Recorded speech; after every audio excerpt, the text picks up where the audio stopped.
Ano yung trabaho mo, ma'am? Actually, CEO po ako ng Mobit eh. Si boss pala to, boss! Kumusta ang buhay-buhay, boss? Anak ng boss.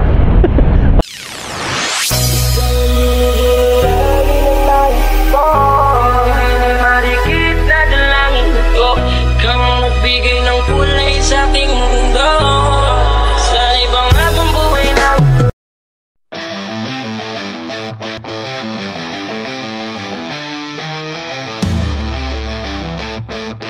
So, kumusta kayo? Sana goods na goods yung tulog nyo kasi ako naghahanap buhay pa, kayo natutulog, di ba? Aray na ako. Tulog nga ni. Alright, dito naghahanap buhay tayo siyempre sa gabi. Marami tayong pinapagatas, di ba? 12. Kaya nang-hold up sa umaga, di ba? Move it sa gabi. Sideline yung move it, eh, no? So yun, kakalabas lang natin ng alauna. So mag-alas 3 na. Pangalawang pasahero pa lang natin. Okay, yung pasahero natin is si Miss Sarah. Papuntang ano to, hindi ko tinignan na. Baka delikading lugar ni Madam. Okay, Makati lang to. So sa Makati hindi naman masyadong ano dito, delicades, no? Hindi tayo pumunta sa mga alanganin na lugar kasi, di ba? Maraming ano ngayon, masasama yung loob. Nag-ingat din tayo, siyempre. Safety first, di ba? So dito na, malapit na tayo. Tara, samahan nyo ko. Tingnan natin kung ano magagawa natin dito kay Madam. Ano kaya si Mom? Diyan na kaya si Madam. Kaya na si Ma'am, nakita ko na. Ma'am, good evening. May shower cap ka na, ma'am. May Sarah po, ma'am, no?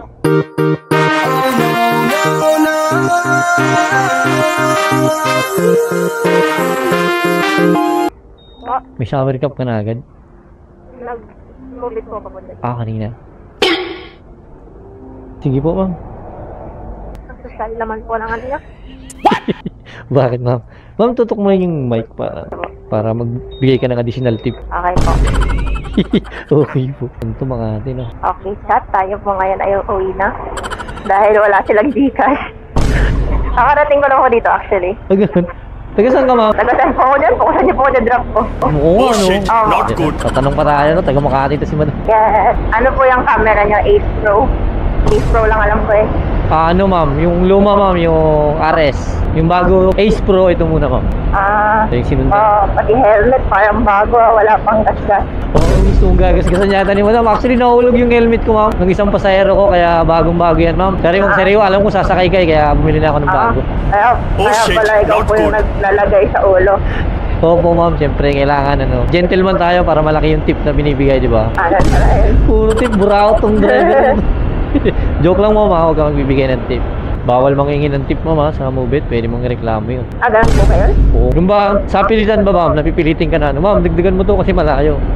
May isang Mobit niya na gumanon sa akin nun. Bawal yun, ma'am. Nasa ano namin yun. Yung as in, pilit talaga. Oo. Bawal mo kontrata, bawal yan. Pwede mong ano yun. Bakit bigyan ko daw sa 5 star ng tip. Gunon? Bawal yun. Nasa ano namin yun eh. RA 9191 ng Mobit. Then, kidding aside, ma'am, ano, bawal yun. Makontrata talaga. Dapat kung ano yung nandyan, kahit promo man yan, diba? Yun na yun. Tapos parang may anger issue pa po yun. Gunon? Sinasakyan kong move it. Kasi yung nadaanan naming village noon, pinuntahan ko kasi yung bahay ng pet ko. Oo, ma'am. Madaming ham. Kasi minumura niya yung mga ham. Gunon? Sino ba yung Mobit na yun, ma'am? Reklamo natin sa office yun. Tingnan mo yung ano mo dyan, history. Matagal na po yun. Matagal na po yun. Isang buwan na po ata yan. Dapat hindi ganun, ha? Bad yun, ha? Galitan natin yung mga yun. Ano po nilalagay niya dyan? Flag? Oo, ano yan, ma'am. Bali, pag ano, alas 7 ng umaga, galagay ako ng plug dyan kasi di ba nagkano tayo, plug ceremony. Joke lang, ma'am. Ano yan, lagayan din ng camera yan. Pag gusto mo malayo yung ano, yung angle.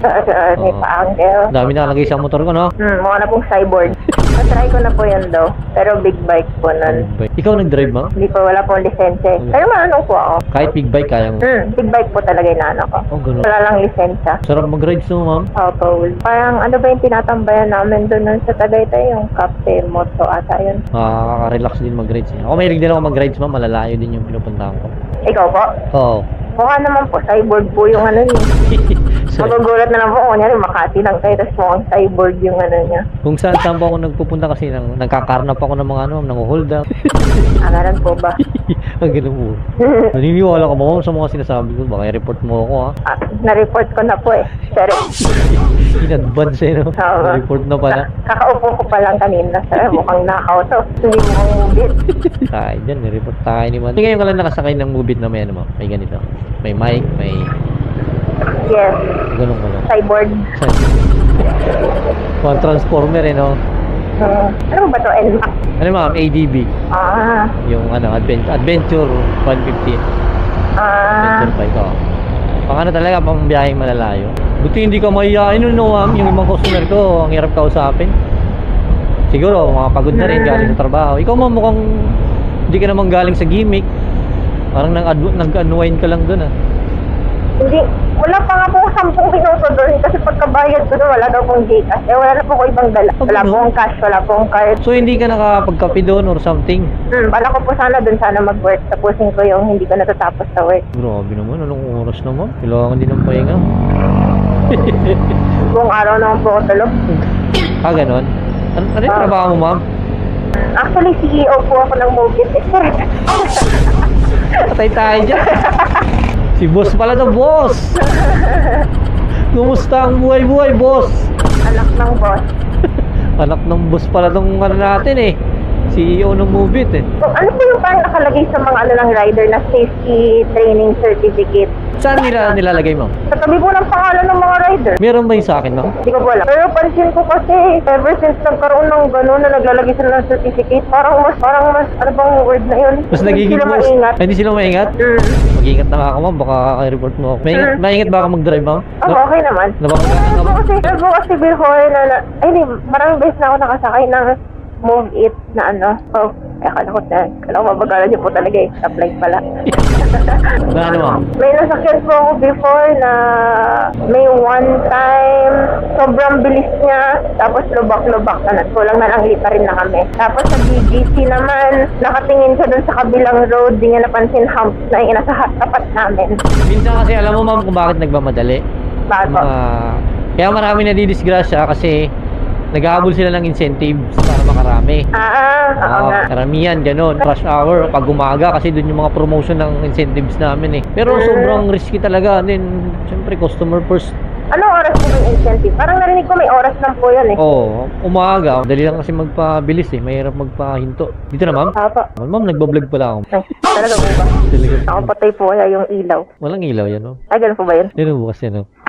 Ganun po ba yun? Akala ko yung Ace Pro kasi merong ilaw po yun, di ba? 500 lang, ma'am. 500 lang. Eh, tumingin na si ma'am. Sa Facebook tsaka sana. Bibigyan ko nga si ma'am ng sticker. Sorry, may sticker. Kahit wala nagpapalo, kailangan may sticker.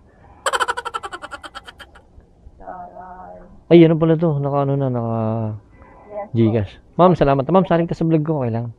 Saling kita sa vlog ko, okay lang. Yan o. Sige ma'am, bye-bye. Ingat po ma'am. Salamat po. Ikaw yung tipo ng babae hinangaan ko. Pinangarap makacheck ka lang malaman mo na ako isang masugid na panatiko. Sa bawat post mo lodi ko ay hinaheart ko to. Oo, kasi iba ka, mas the best sa kanila. Kapag may nangbabash sa'yo, inaaway ko talaga. Ipagtatanggol kita kahit hindi mo ko kilala. Sinasamba na nga kita, tama ko malala na. Kaya sana ako ay mapansin mo. Mabasa lang yung mga chat basta nasinto.